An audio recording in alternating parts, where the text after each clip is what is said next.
ഹാലേൽ ഹാലേൽ വാഴ്ത്തി പാടിൻ നേലിറയർ ബേഥലഹേമിൽ വാഴ്ത്തിയപ്പോ വാഴ്ത്തിപ്പാടിൻ ദൈവാത്മജനേ വാഴ്ത്തിപ്പാടിൻ ദൈവാത്മജനേ.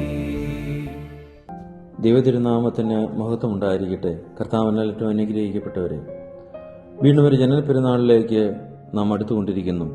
ഏറെ പ്രാർത്ഥനയോടും നോമ്പോടും ഉപവാസത്തോടും കൂടി തിരുപ്പിറവിയിലേക്ക് നാം അടുക്കുമ്പോൾ നമ്മുടെ ഹൃദയചിന്തകളെ നമുക്ക് ക്രമീകരിക്കാം.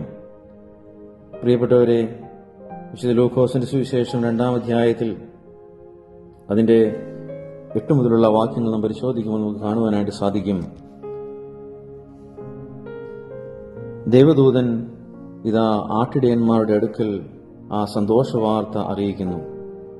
മലാഖ പറഞ്ഞു, നിങ്ങൾ ഭയപ്പെടേണ്ട, എന്തെന്നാൽ സർവ്വലോകത്തിനുണ്ടാകുവാനിരിക്കുന്ന മഹാസന്തോഷമത്രേ ഞാൻ നിങ്ങളെ അറിയിക്കുന്നത്.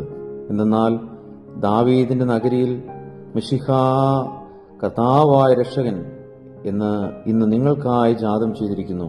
ഇത് നിങ്ങൾക്ക് അടയാളം. തുണികൾ കൊണ്ട് പൊതിഞ്ഞ് പുൽത്തൊട്ടിയിൽ കിടത്തിയിരിക്കുന്ന ശിശുവിനെ നിങ്ങൾ കാണും എന്ന് പറഞ്ഞു. പ്രിയപ്പെട്ടവരെ, ഈ ഒരു ദൈവവചനം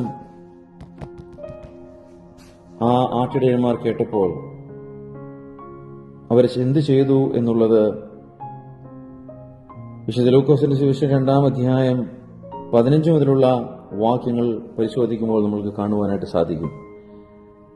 നമ്മളെല്ലാവരും ദിനം പ്രതി അനേക വചനങ്ങൾ ശ്രവിക്കുകയും പ്രസംഗങ്ങൾ കേൾക്കുകയും എവങ്കേലിയോൻ ശ്രദ്ധിക്കുകയും വിശുദ്ധ ഗ്രന്ഥം വായിക്കുകയും ചെയ്യുന്ന ആളുകളാണ്.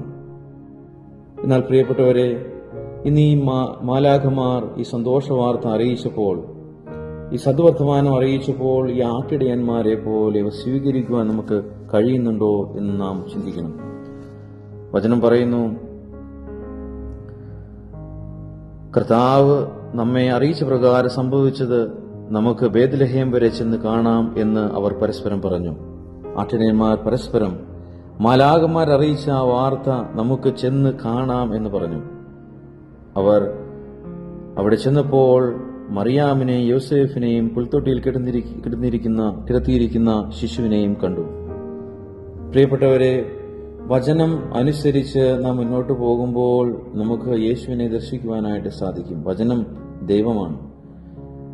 പ്രിയപ്പെട്ടവരെ, എല്ലാ ദിവസമുള്ള വചന ചിന്തകളിലൂടെ, ധ്യാനങ്ങളിലൂടെ നമുക്കും നമ്മുടെ കർത്താവിന്റെ രക്ഷിതാവുമായതിനെ ഉള്ളിൽ സ്വീകരിക്കാം.